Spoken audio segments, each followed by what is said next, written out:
Check. Okay, good morning po sa ating lahat. Kumusta po kayo mga kapatid? Nakapag ba kayo maayos kagabi? Are you really ready to worship the Lord today? Salamat po sa inyo pong panahon at sa ating pong mga nakasubaybay sa atin sa live. Wag po kayong magulat. Hindi po talaga namin sinama yung worship. Sinubukan muna namin na diretso tayo sermon. Okay, baka kasi nagulat kayo. Bakit gano'n? Walang sermon kagad. Try lang po natin na sermon muna yung i-live po natin. Okay? So, bilang pagbabago po. Ayan. So, ngayon po dako tayo sa ating mensahe. At dahil bagong buwan, meron po tayong bagong series. So, nung nakaraan po ang ating series ay leadership. And I hope and pray kayo po ay napagpala doon. At yung ating po namang pag-aaralan ngayon ay sakto po sa ating panahon. Yung ating po mga sermon is about storms. Kasi sabi ng Pag-asa, may 3 bagyong papasok ngayong buwan ng Agosto. So, sasabayan natin yan. Tungkol tayo ngayon sa mga low pressure area sa buhay natin. Okay, so ito pag-uusapan natin ngayon mga bagyo sa buhay natin and how should we react kapag sila po ay dumating. Ano dapat yung ating mga gawing paghahanda para po sa ganon, pag dumating man sila, expected o unexpected, meron po tayong preparation, spiritually speaking. At yung una po natin pag-aaralan ay nasa Matthew chapter 8, mula verse 23 hanggang verse 27. Okay? Ito po yung storya na kung saan si Jesus po kasama ang mga alagad ay sumakay sa isang bangka. Sila po ay pumunta sa kabilang bahagi ng Sea of Galilee at sa kanila pong biyahe ay nagkaroon po ng malakas na bagyo. Okay? Hindi nila ina-expect yon. Sila po ay nataranta. And of course, yung mga alagad na 4 sa kanila ay mga fishermen, natakot sila. Then nagtanong sila sa isang ex-carpenter, anong gagawin natin? Okay? Then of course, Jesus Christ was soundly asleep, natutulog po siya noon.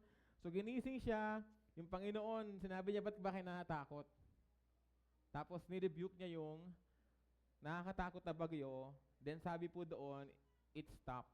Na para ba siyang, kung alam niyo yung itsura ng salamin, parang naging ganun yung tubig. Na pwede kang magsalamin dun sa tubig. Ganun siya naging kakalmado. Okay? Ang primary point po dito, ang gusto pong ipakita dito sa atin ni Matthew, ay ituro po sa atin na si Jesus Christ po ay Diyos na nagkatawang tao. That's the main goal. Jesus Christ is not just a man. He is God in the human flesh. 100% God, 100% man. And because of that, He can command anyone or anything. Wala siyang ginamit na brilyante. Wala siyang infinity stone para patigilin yung bagyo na yon. Sinabi lang niya, stop. Manahimik ka. Yun lang ginamit niya. Just His words. Huminto yung nature. Kung paano ginamit ni Yahweh yung kanyang salita para likain ang lahat ng bagay sa mundong ito out of nothing, Christ used His words to command nature. Pag binasa po natin yung ibang mga talata dito sa Matthew chapter 8, verse 14 hanggang verse 17, ito naman po yung biyenan, tama ba, mother-in-law? Biyenan ba yan? Biyenan ni Pedro, may sakit, yung biyenan ni Pedro. At anong ginawa po ni Jesus Christ? Doon po sa verse 16, sabi po doon, he touched her hand and the fever left her and she got up and waited on Him. So hinawakan lang niya yung kamay, tapos gumaling po kagad yung may sakit. So Christ has authority over sickness because He is God in the human flesh. Siya yung gumawa ng katawan natin, so pwede niyang baguhin yung chemistry niyan para tayo gumaling. Without asking you to take medicine and undergo therapy. Pag binasa pa po natin, yung verse 5 ng Matthew chapter 8, dito naman po ay yung merong isang centurion na meron po siyang sakit, yung kanyang alila meron pong sakit. Nandun daw po sa bahay niya, yung kanyang alipin, sabi ng centurion kay Jesus, pagalingin niyo po siya. Sabi ni Jesus, sige, pupunta ako sa kanya para gumaling siya. Sabi ng centurion, wag na po. Just say the words and my servant will be healed. Ganun nga ginawa ni Jesus Christ. Nagulat nga siya kasi ganun katindi pananampalataya eh. Ano nangyari? Pagbalik ng centurion, gumaling. Tapos meron po dito sa Matthew chapter 8, verse 16 hanggang 17, ito po yung mga tao na demon possessed. Sila po ay inaalihan ng demonyo, itong mga taong ito, and when Christ came to them, sabi po sa verse 16, He cast out the spirits with a word. Just by saying something, yung mga demonyo natakot kay Jesus Christ. So, meron siyang authority over the demonic world, meron siyang authority over illnesses, meron siyang authority over nature, because Jesus Christ is God in the human flesh. Hindi siya tao lang. And that's the point. If you are facing a terrible situation, if you are facing trials, if you are in the midst of a storm, remember that Jesus is God.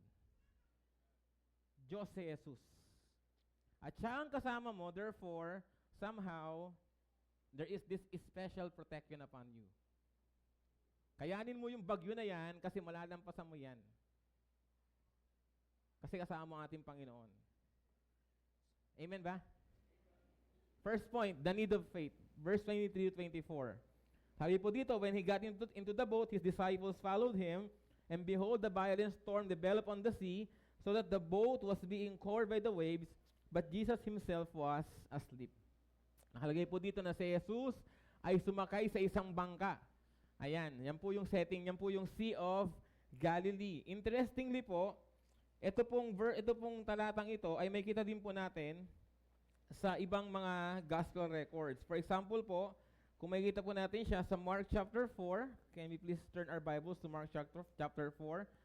Andun din po yun, at nakalagay din po dito yung pangyayaring yon. Ito po yung mas detalyadong version, yung kay Mark chapter 4. Okay, nakalagay po dyan sa verse 35, on that day, when evening came, he said to them, let's go over to the other side. After dismissing the crowd, they took him along with them in the boat, just as he was, and other boats were with him.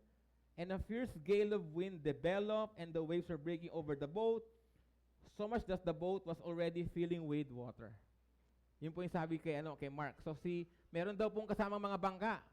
Tapos, nung sila ay nandun sa kalagitnaan, bilang nagkaroon ng malakas na bagyo, na nalaki ng alon, na yung tubig po, pumapasok na po dun sa bangka. Okay, siguro kahit ilimas nila yung tubig, mayroong babalik ulit. Okay? Doon po tayo sa Luke chapter 8. Ito po yung gusto kong version, yung Luke chapter 8. Ayan. Bakit mo gusto yung pastor? Ito, kasi dito ko nakita yung pangalan ng church natin. Okay? Now, on one of those days, Jesus and his disciples got into a boat and he said to them, let's cross over. O, di ba?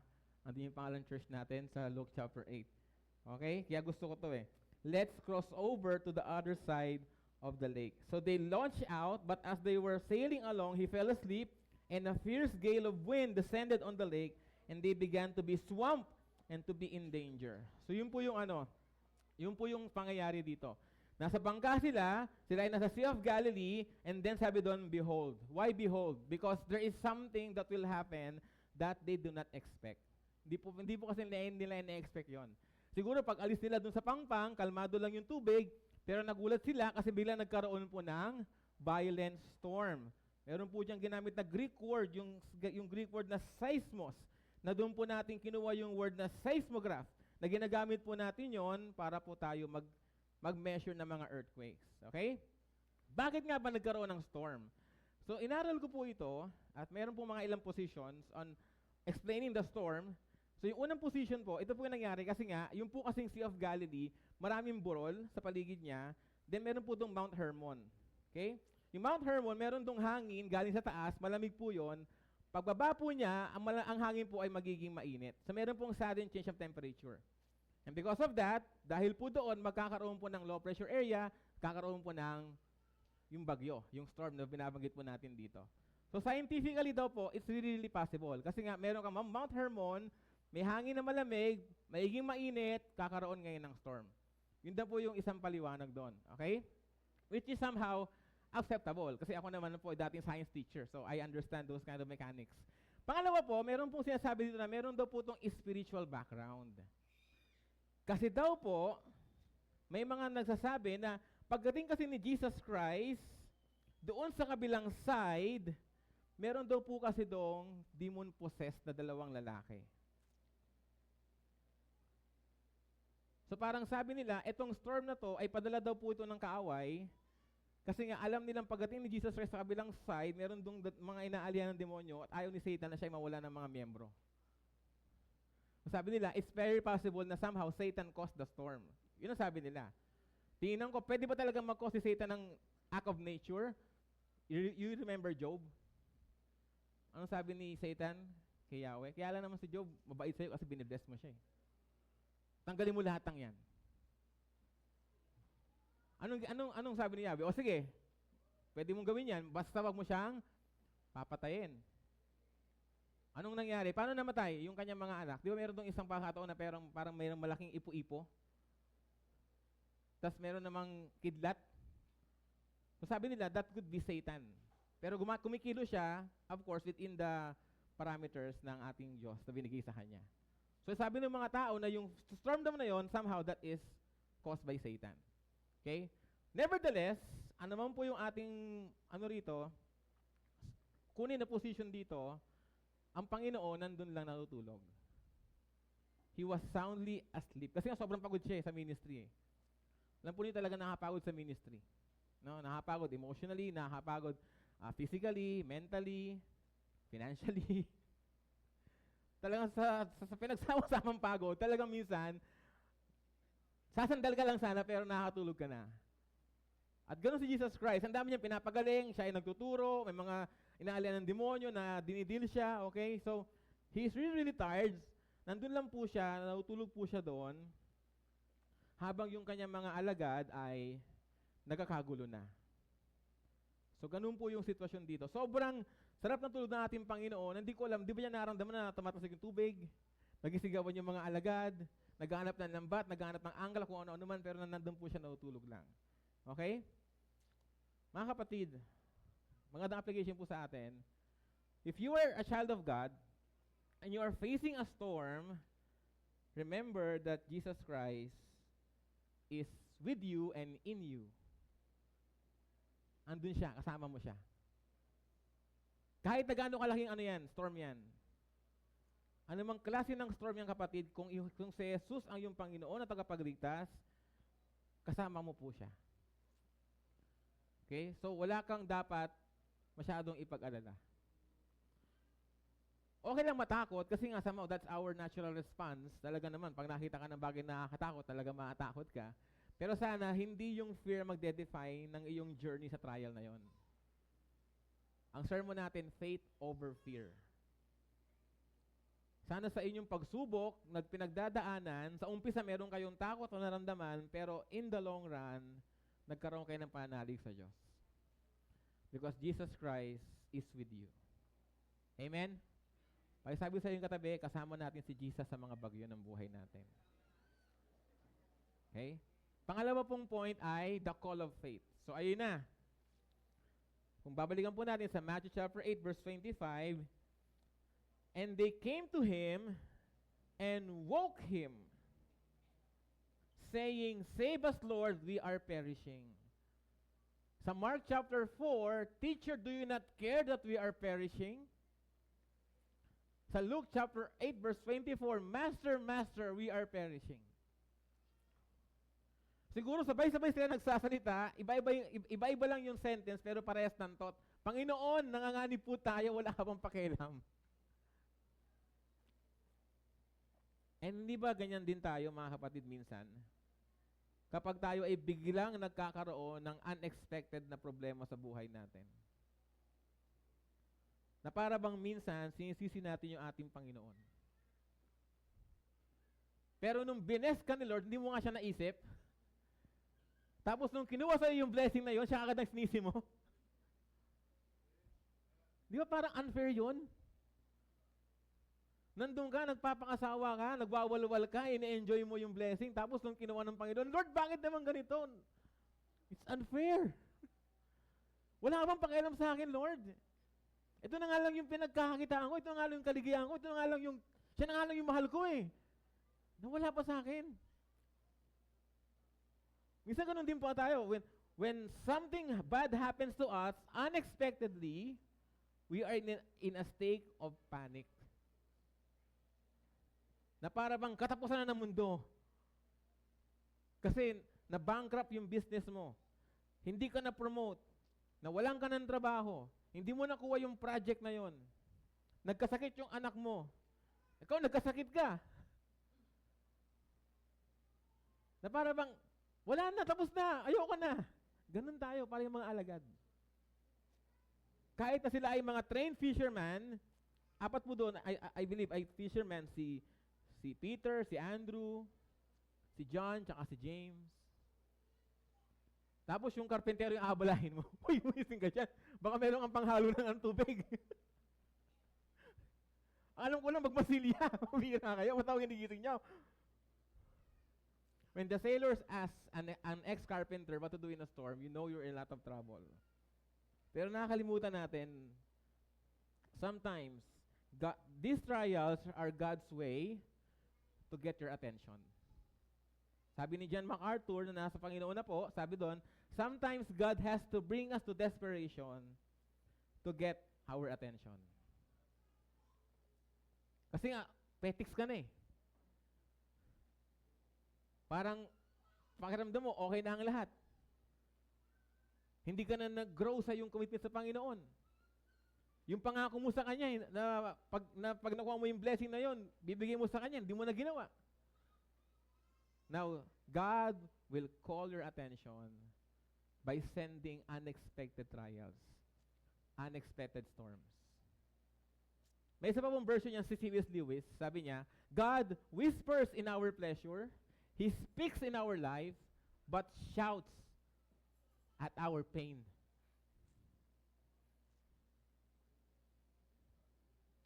Pain is God's megaphone to this deaf world.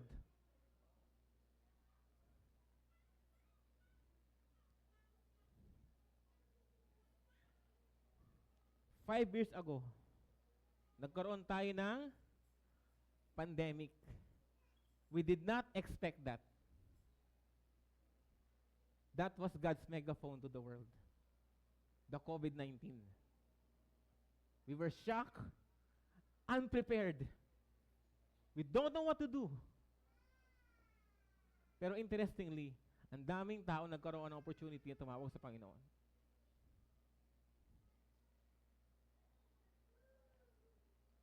Minsan para tayong psalmist, sabi natin, why Lord? Do you stand far off? Why do you hide yourself in times of trouble?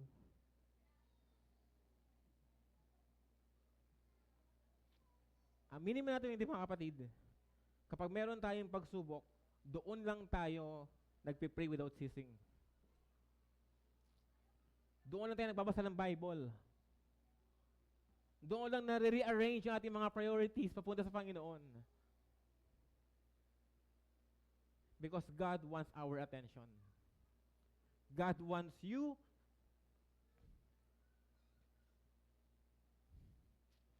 your commitment and your love. Yun po, di ba, when we are sick, sa ating mga pamilya, may sakit o may namatay, nawalan ka ng trabaho, nag-fail ka sa exam, may problema sa pamilya nyo, na seemingly ang bigat-bigat na lahat kayo apektado, kahit isa lang naman talaga yung merong ang dapat maapektuhan, pero ramdam na ramdam ninyo.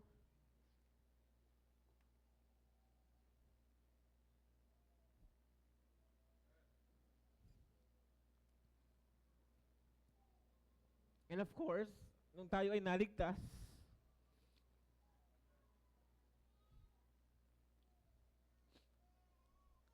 we cry out.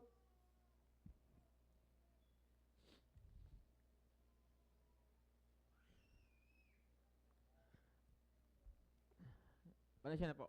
Next point na tayo. So yun po, in your life, you are drowning,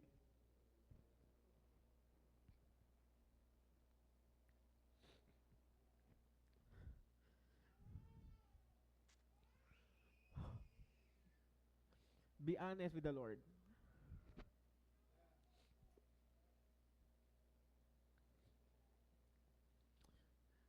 If you are in pain, go to God and ask for help.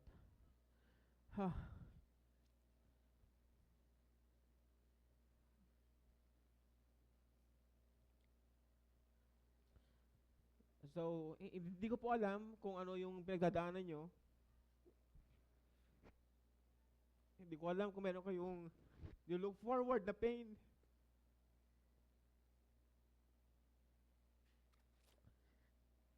Basta po, gawin lang po natin mga kapatid. Let's always cry out to God. Ano man yung prayer item mo sa Panginoon na sobrang bigat, ibigay mo sa Kanya. Tandaan po natin mga kapatid, God will never forsake us or leave us. So, pasensya na po, I'm being overwhelmed sa akin pong mga nararamdaman ngayon because this past week somehow is very, very difficult for me. Pero, of course, we have to still preach the gospel. So, huwag po kayo mag-alala. Wala akong sa karamdaman. Okay? Wala akong anumang it's just that kapag po talaga you are saturated with the sermon and the message, talagang minsan, yun po yung nararamdaman natin. Okay? So, I'm sorry po kung na-disrupt ang inyong attention, but balik na po tayo sa ating third point. So, third point po ay the response of faith. Okay? So, doon na po tayo. So, Matthew chapter 8, 26 po hanggang 27. So, si Jesus Christ ay nautulog siya doon, mahimbing po siya nautulog doon. Then, yung mga alagad niya, ginising siya. Then, sabi po ng ating Panginoon sa verse 26, "Why are you afraid?" Sabi niya, bakit kayo natatakot? Ba't kayo nangangamba? Okay? Di ba sapat yung mga nakita nyo? Na yung mga demonyo pinapalayas ko? Na yung mga may sakit pinapagaling ko? Di ba sapat yung mga kautuhanan na binanggit ko sa mga teaching ko? Na ando naman kayo sa aking mga sermons? And you see the people na sila ay namumove sa mga ginagawa ko? Why are you afraid? Why are you afraid of this storm? What can this storm do to you? Yes, you will die, that's correct. But you have me, right? When you die, where would you go? In the place of everlasting paradise.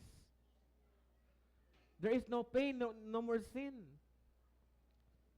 Why are you afraid sa isang matinding pagsubok? What if dahil sa pagsubok na yan, mayroon namang matinding blessing na kapalit? Hinahanda ka lang ni Lord doon sa blessing na yon bago mo siya makuha. Sometimes we forget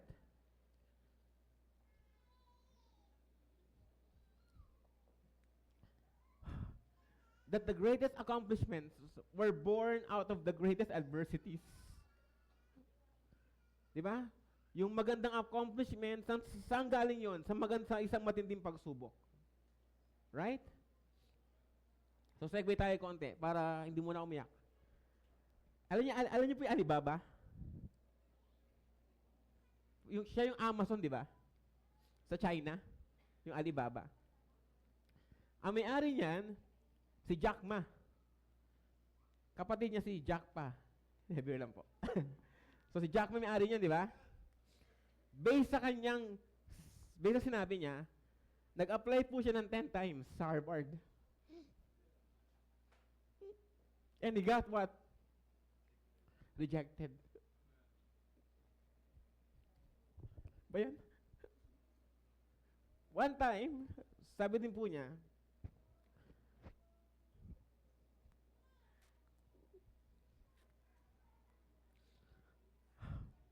nag-apply po siya sa KFC. Kailangan nila ng 23 na employee. Nag-apply 24. Ano nga sa kanya? Siya yung pang 24. Hindi siya natanggap. Out of 23, ang laki ng chance na makuha pero hindi siya natanggap. Now, look at Jack Ma. Isa na po siyang mayaman na tao. This is not a success story. What I just want you to understand, great adversities could lead to great accomplishments. Tama? Christ was able to conquer death and sin, but He has to undergo pain and suffering, rejection, and death. So kung ano man yung nararamdaman yung pagsubok ngayon, huwag tayong magtampo sa Panginoon. Huwag tayong huminto sa paglingkod sa Kanya. Because greatest adversities could lead to greatest accomplishments for the Lord. Huwag nating isipin na pinabayaan tayo ng Panginoon, na wala siyang concern sa atin. The fact na may pagsubok ka, ibig sabihin, concern sa iyo ang Diyos. Kung wala kang pagsubok, baka wala kasing Diyos talaga. Wala kang kaligtasan. Hindi ka niya kilala. Those trials are somehow a verification of your salvation. Kaya nga sabi ni James, be glad, rejoice, if you have experienced various trials, because God is at work in your life. May mga bagyong darating sa inyo, I can guarantee you that. Iba-ibang form. Galing sa mga minamahal mo, galing sa pinagtatrabahuhan mo, galing sa pinagsusumikaapan mo. Pero tandaan po natin, Romans chapter 8, verse 38, I am convinced that nothing can ever separate us from God's love, neither death, nor life, neither angels, nor demons, fears for today, our worries about tomorrow, not even the powers of hell can separate us from God's love. No power in the sky above or in the earth below.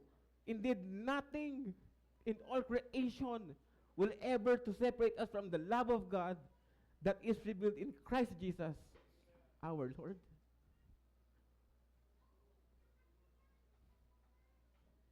Walang pwedeng sumira sa iyo kapag nasa Panginoon ka. Don't be afraid.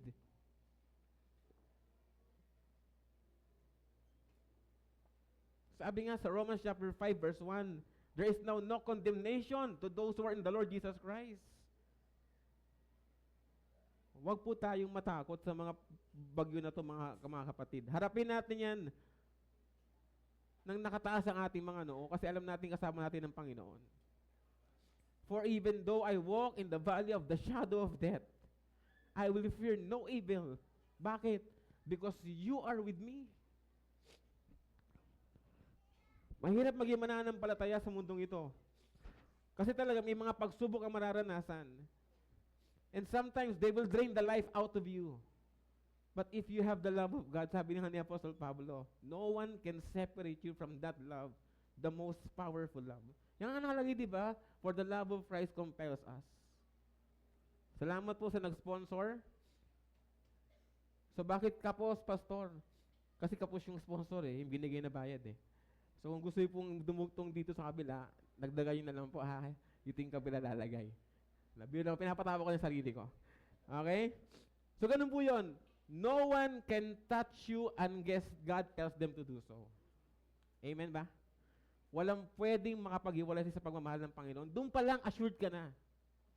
Dahil itong pagsubok na to, hindi siya pwedeng mamagitan sa iyo at sa Panginoon.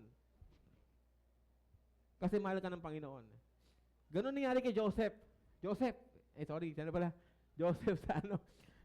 sa Old Testament pala. Di ba? Ang dami yung dinaan ng pagsubok, pero nakakatuwa na sa bawat episode na yon, palagi nakadugtong, but God is with Joseph. Di ba? God is with Joseph nung siya ay dinala sa Egypt. God is with Joseph nung siya ay pinagbintangan na siya ay rapist. God is with Joseph nung siya ay nilagay sa isang kulungan. Ang dami nag-attempt na basagin, sirain si Joseph. Di ba? But because God is with Joseph, nagtagumpay si Joseph. Praise the Lord. Kaya mga kapatid, tandaan po natin, a faith in God that only exists when things are going well is really not faith at all. Because faith is more tested, more verified pag dumadaan sa apoy. Kaya kung may pagsubok ka, that is an indicator na anak ka ng Panginoon. Na anak ka ng Diyos. Kasi may ginagawa siya sa'yo. Amen ba? Huwag po tayo magtatampo. Mag-church pa rin kayo. Mag-Bible study pa rin kayo. Tuloy-tuloy lang because God will sustain us. There's nothing that can separate us from the love of God. So yung Panginoon, nagtanong, ba't kayo natatakot? Siguro nakakamot pa siya ng ulo. At ang sabi doon, then He got up and sinabi niya, nirebuke niya po yung storm. At sabi nga po doon, para siyang salamin yung tubig. Ganun siya kakakalmado. In an instant. Instantly dumating yung storm, but because Christ is there, instant naman siyang tumahimik. Kayang pahintuin ng Diyos yung pain mo in any moment. Pero hindi niya lang siguro ginagawa kasi gusto niya maayos pa yung character mo sa Kanya. Hayaan mo lang yan. Sabi nga doon, they wondered, they marveled, they amazed. Kita mo, patapos na pala ako. Greek word, ay, kala ko patapos pala. Ayan. Patapos. Okay? Yung po yung ginamit na Greek word doon, it means we don't have any categories for Him. Ibig sabihin, hindi nila magets bakit ganon si Jesus Christ. Akala nila si Jesus Christ na figure out na nila, pero nung ginawa yun ni Jesus Christ, who is this man? Who are you? What are you? Na nagsalita ka lang in a very few words, tumahimik yung bagyong papatay sana sa ating lahat. Sino ka ba? Yun ang naramdaman nila. So yung fear nila nag-shift from the storm to the Savior. Who is this person? Kayo na lang nanganganib tayo, ngayon wala na. Parang mas dangerous pa ito kumpara sa storm na yun ah. They are terrified because they are in the presence of the Holy God. Isa po yun sa mga symptom na ikaw ay nasa presensya ng isang banal na Diyos, natakot ka. Naranasan po yan ni Job. Nung siya ay kinorek, pinagsabihan siya ni Yahweh, matapos sabihin ni Yahweh, nagreklamo ka, alam mo ba kung sino ako? Alam mo ba kung anong ginawa ko? Kung ano yung aking mga binibigay na blessing sa mundong ito? Nakita mo na ba yung mga nakita ko, Job? Tapos eto ka, magreklamo ka sa iyong nararanasan?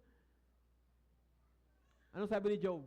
Therefore, I despise myself and repent in dust and ashes. Sorry, Lord. Si Job na yun, ha? Ang sabi sa kanya, righteous man. Pero nung siya ay na-expose sa karakter ng Diyos, nanliit siya.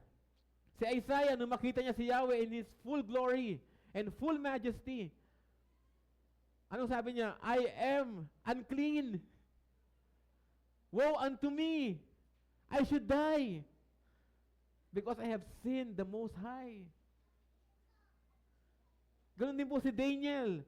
Nung nakita niya yung vision sa end of times, at nakita niya yung glory ni Yahweh, sabi niya, nanghina po yung kanyang tuhod. Nawalan siya ng lakas. And that is Daniel, probably the holiest person in the world at that time.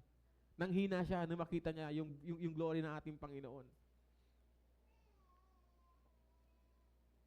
Si Daniel po itinapon sa Lions Den, ano yata siya, mga age 80 na yata siya noon, age 80.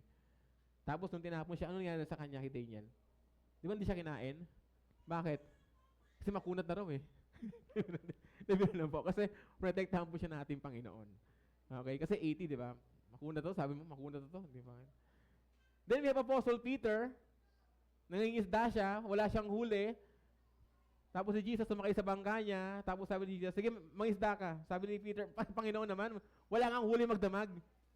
12 hours ako naghuhuli. Sabi ni Christ, sige, itapon mo dito sa ganitong side. Tinapon ni Jesus, ang daming huli. Anong ginawa ni Peter? Panginoon, lumayo ka sa akin because I am a sinner. Si Apostle Paul, nung siya papunta sa Damascus, pinabagsak siya ng Panginoon. At nakita ni Apostle Paul kung gaano siya ka-insignificant kay Jesus Christ. Ano po dito mga kapatid? If we understand how powerful and how holy our God is, we would see ourselves as undeserving of His glory. Magkakaroon tayo ng holy fear sa Panginoon. And of course, magkakaroon din tayo ng matinding pananampalataya sa Kanya. Kaya nga po mga kapatid, huwag po tayong makakalimot na mag-repent sa ating Panginoon at sumamba sa Kanya. And most importantly, magtiwala tayo sa Panginoon. Christ is more dangerous than the storm. He is more powerful than your pain and suffering. He can carry you through. Basta nakita mo yung pinapagawa ng Diyos sa'yo, malinaw, sundan mo lang yung kapatid, dire-diretso ka lang. Kahit madilim, kahit maraming tinik sa daan, maraming ahas, maraming leyo, maraming panganib, straight ka lang sa daan ng Panginoon. At ilalampas ka niya doon, kapatid. Hindi niya tatanggalin yung storm, pero dadaan kayo magdalawa sa storm na yon, magkasama kayo. Amen? Just hold on to God. Hold on to Jesus Christ at tandaan ninyo, Diyos ang kasama nyo, hindi anghel, hindi kung sino man, ang Diyos mismo ang ating Panginoon. So to borrow kanina from Pastor Richard, this story is filled with great things. There was a great storm, and it resulted to great fear, but thankfully, they have a great Savior with them. Amen? So mag-pray lang po ako saglit, tapos meron po tayong sermon reflection. Please find someone na pwede niyong kausapin. Pili po kayo ng isa na pwede niyong sagutan. You have 5 minutes para gawin po ito pagkatapos ko po ng prayer na to. Okay? Tapos po nitong sermon reflection natin yung ating response at yung ating offering. Panginoong Hesus, salamat po sa opportunity na binigyan niyo po sa amin na maaral lang yung salita.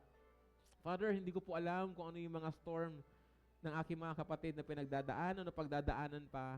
Pero Lord, kung sila po ay natatakot, please give them faith and peace of mind.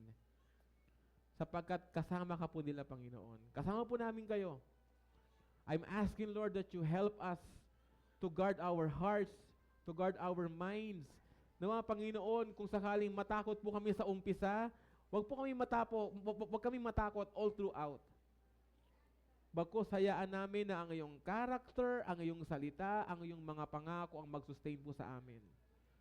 I'm asking, Lord, that you would help each of us here